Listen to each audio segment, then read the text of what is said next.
Good day.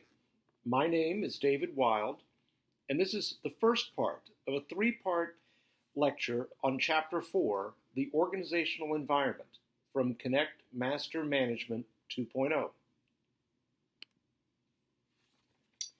By the end of this lesson on the organizational environment, you will be able to recognize the impact of an organization's task environment on its decisions, to identify the effects of the general environmental forces on the organization and on its task environment. You'll be able to decide which method of environmental analysis should be utilized in particular situations. You'll be able to utilize environmental analysis when deciding on how to change an organization's strategy. You'll be able to summarize today's managerial issues and challenges and to evaluate the organizational environment's impact on an organization.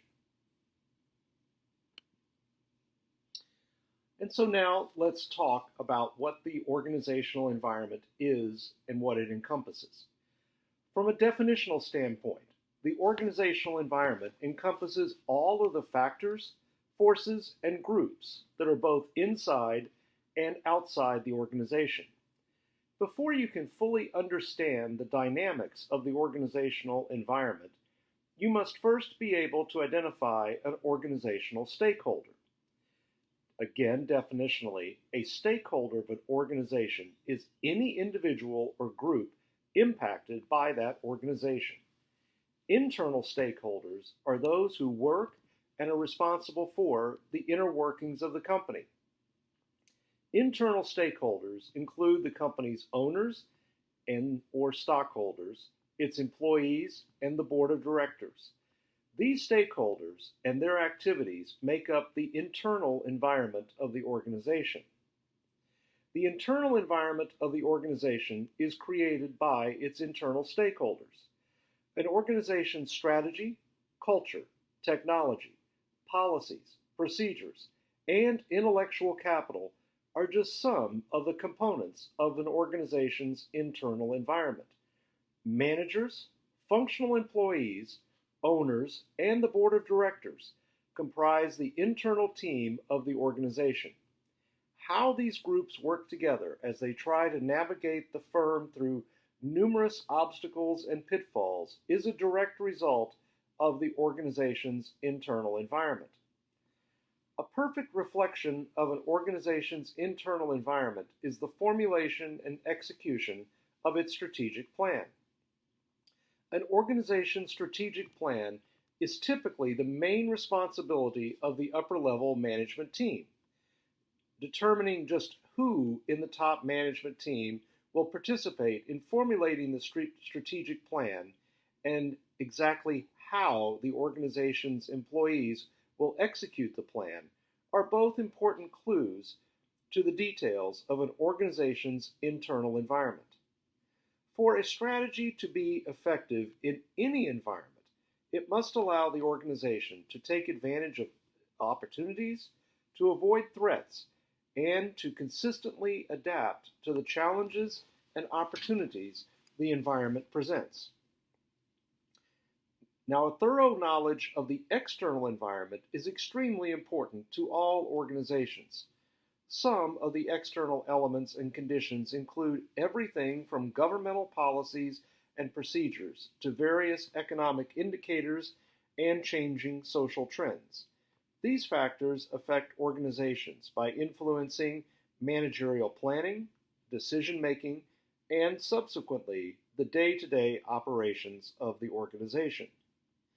The organization's external environment can be divided into two different sub-areas: the task environment and the general environment. The task environment features a group of sectors that directly and immediately impact the organization and influence its decision-making on a daily basis. Because most organizations seek to serve customers and monitor competitors on a daily basis, they would be considered part of the task environment. As its name implies, the general environment is a far-reaching set of forces that directly impact the organization over time. So, in summary, on the general state of the organizational environment, the organizational environment encompasses all of the factors, forces, and groups that are both inside and outside the organization. The organizational environment is determined by its stakeholders, individuals, and entities who are impacted by the organization. The organizational environment is divided into the internal and external environment. The internal environment consists of employees, owners, and the board of directors, all of whom drive the organization's strategy, policies, and culture. The external environment can be divided into the task environment and the general environment. And finally, managers must understand the various facets of an organization's environment so that they can make effective decisions that benefit the firm. Now, let's look at the task environment. Managers of organizations must continuously interact with the organization's task environment so that they can effectively conduct business. Many task environment forces are actually directly tied to the success or failure of the organization. Others establish the boundaries within which the organization must operate and survive. Sectors that make up the task environment include customers, suppliers and distributors, competitors, government, special interest groups such as labor unions, local communities, strategic partners, and finally, the media. And in this section, we'll discuss each of these specific sectors in the task environment. First, customers. One of the most important tasks an organization must undertake is to determine who will be its customer. In other words, who will be the one purchasing the goods or services that the organization produces. How the organization serves the customer will be a major factor in creating customer satisfaction and loyalty. Both suppliers and distributors provide organizations with the resources they need to produce goods and services, whereas customers are on the output side of the organizational equation. Dealing with suppliers and distributors means creating and delivering the product to its final destination. At the heart of the supplier's role is the acquisition of raw materials from their environment. Distributors, on the other hand, specialize in getting the product from suppliers to their customers. Together, they provide the organization with the inputs they need to produce their goods or services. One of the fastest growing areas of business deals with transportation and logistics. Whereas fields like marketing focus on increasing revenue, transportation and logistics focus on ways to cut costs by continually refining the distribution process. The control and coordination of inventory through transportation and logistics is called supply chain management. One of the most important elements in the task environment is actually an organization's competitors.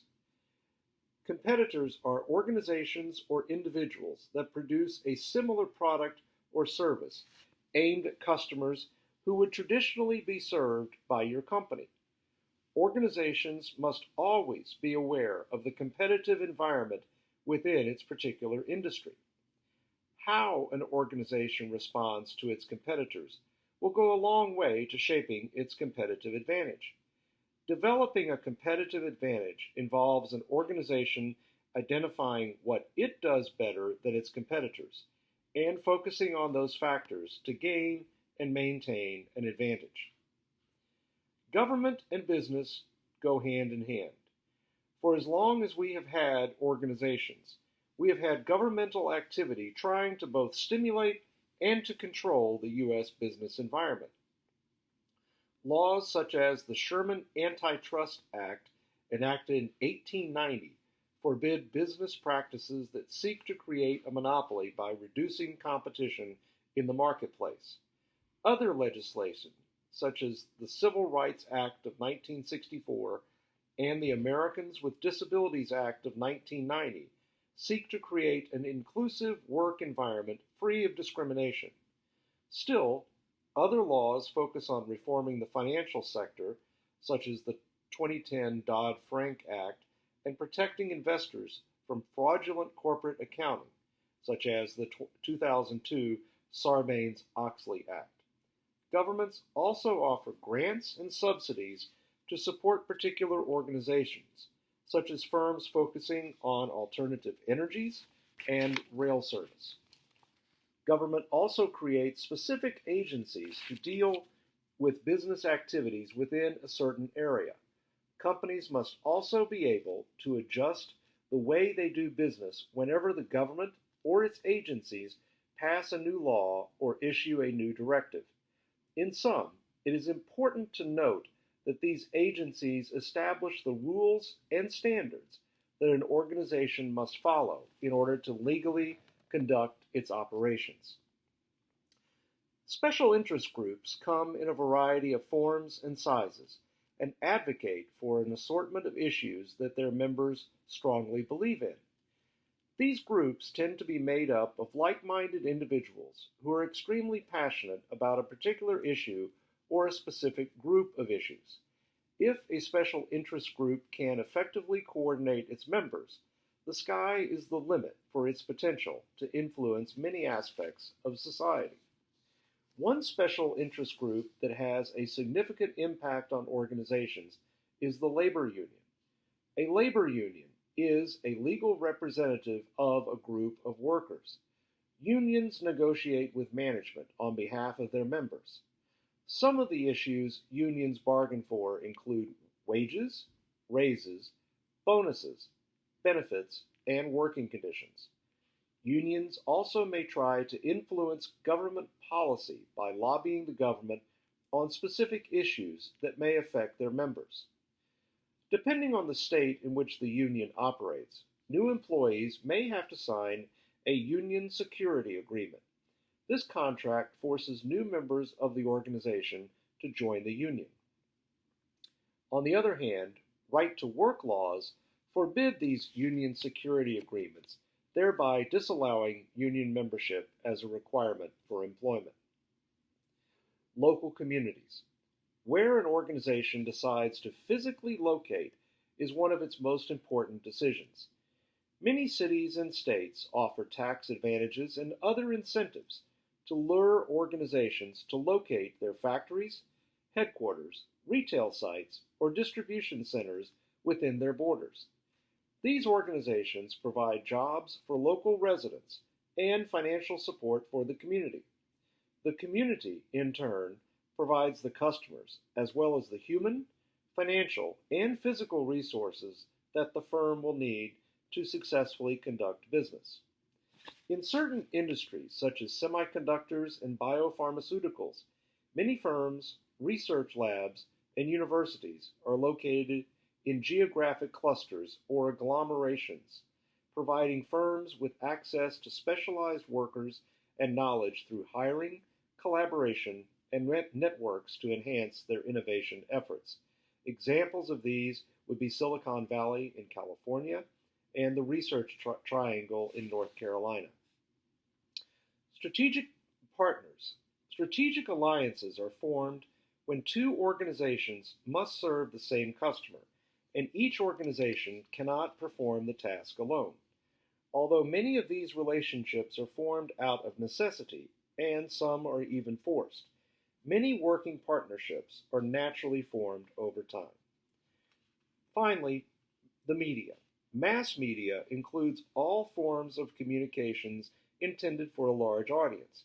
Newspapers, magazines, television, radio, social media platforms, and internet websites are all part of the media that provide information to everyone. Organizations that understand, control, and utilize the potency of mass media tend to enjoy a more favorable public impression. To facilitate this positive public view of the organization, most companies employ public relations professionals or hire public relations firms. The purpose of the public relations personnel is to convince customers, investors, stakeholders, and the public at large to maintain a certain point of view about the organization's products and its overall reputation. In times of disasters or catastrophe, the value of public relations simply cannot be overstated. So, in summary, in looking at the task environment, the task environment consists of groups and situations that managers have to deal with on a daily basis, including customers, suppliers and distributors, competitors, government, special interest groups such as labor unions, local communities, strategic partners, and the media. Knowing these sectors and their relative importance dictates how the firm will be run on a daily basis, while allowing managers to focus their efforts on sectors having the most impact. And with that, we end the first part of our lecture on Chapter 4 on the organizational environment.